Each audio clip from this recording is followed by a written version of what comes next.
Assalomu alaykum, xudo xolasa mana aka. 2023danmi, 22dan boshlab mehnat qilib, oxiri to'g'risi aytaylik, o'rtoqlar bitta vatanli bo'ldim. Yer oldim, to'g'ri. 6 sotigina yer olib, betonni bir yil qo'ydik, ichini tuproqqa to'ldirdik. Endi mana xudo xolasa 2026ga qurilishini boshladik mana. Eng mashhur Husan aka degan, Husan pochcha degan odam bilan boshladik. Xudo xolasa bu yerda avlodlar Misrga borib piramida qurib kelgan. Do'stlar, izdan chiqarmaylar. Mana akamiz doktorlar ishdan keyin ishlayaptilar. U akamiz professional. Xudo xolasa aka ana u Dubayga borib Burj Xalifaga ham qo'li teggan baribir, to'g'rimi? Endi nasib, endi. Ha, xudo xolasa aka. O'zi tanishtirib yuboring bitta. Elmir G'offorov. Elmir G'offorov deydilar bu yerda. Kamsomol, Qashqadaryo viloyati Kamsomol tumanidan Elmirotmi? Elmir G'offorov. Elmir to'g'risi. G'offorov familiya. Ismisi-chi? Elmir. Ha, Elmir aka polvon deydilar bu yerda.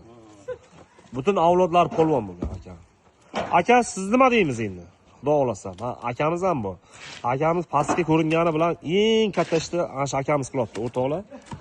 Aka, ismingizni aytib o'ring. Akamiz ismlari Sherzod aka. O'zbekistonga xizmat ko'rsatgan eng katta ustalardan bittasi bo'ladilar. Sizni ismingiz nima jiyan? Husniddinjon deydilar bu yerda. Sizni ismingiz nima jiyan? Ilamon. Mana aka. Do'stlar, eng haqiqiy glavni usta mana shu bo'ladi, Husan pochcha bo'ladilar. O'rtoqlar, yana bitta gapni aytay. Xalq ko'rib turibdi, Husan pochcha boya gapingizni aytmang. Bitta qish qo'yib 3 million berasiz, avans demang lekin. Efirga turibsiz lekin. Ketdi. Nech pul berish kerak? Ilamon aka?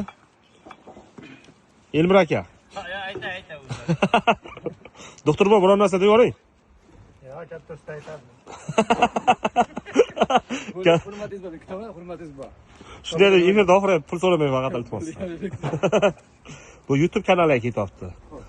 O'rtoqlar, xudo xolasa mana bismillah deb o'zimizni ishimizni boshlab oldik.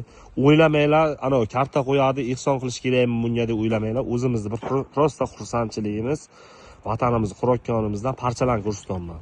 Bu sizlarning ehsonlaring ham, narsalaring ham shart emas. Xudo xolasa, ana shu mehnatimizdan ortganini yana o'zimiz ehson qilamiz. Sizlar qo'llab-quvvatlab tursanglar, laykni bosib tursanglar, bu ketgan, to'xtovsiz ishni qilib, mana shunday o'zimizdan ortganini vatanni qurib, vatandan ortganini chiroyli qilib, qiynalgan oilalarga ehson qilamiz, narsa qilamiz. Faqat sizlar qo'llab-quvvatlaring. Buni hammasi xalq tarqasidan. Mana shu O'zbekistonimizga jamiki kim yashab shu videoni ko'rib bizdan semich qolgan bo'lsa, hamma insonlarning mana shu uyimizga haqqi bor. Xudo xolasa, uyimiz bitsa bir 4 tani, 5 tani qo'chqor olib, so'yib bari O'zbekistonga yashaydigan, hurmatga bo'lgan insonlarimiz hammasini taklif qilamiz. Kelinglar mana osh qilamiz deb. Tanigan, tanimaganlarni ham hammasini chaqiramiz mana aka. O'rtoqlar, mana shu yoqqa mana chiroyli vatan quramiz. Husan pochcha nima dedingiz? O'yimiz bitgandan keyin deyapman, xudo xolasa 4 ta 5 ta qo'chqorni olib, osh qilib chaqiraman hammani deyapman. Sizga rahmat. Rost aytyapsiz aka. Shunday. Mana aka. Rost aytyapsiz. Rahmat. Boringlar, shukr. Kuzatib boringlar. Xudo xolasa vatanimizni mana noldan boshlayapmiz. Endi to bitgancha ko'rsataman sizlarga. Nasib.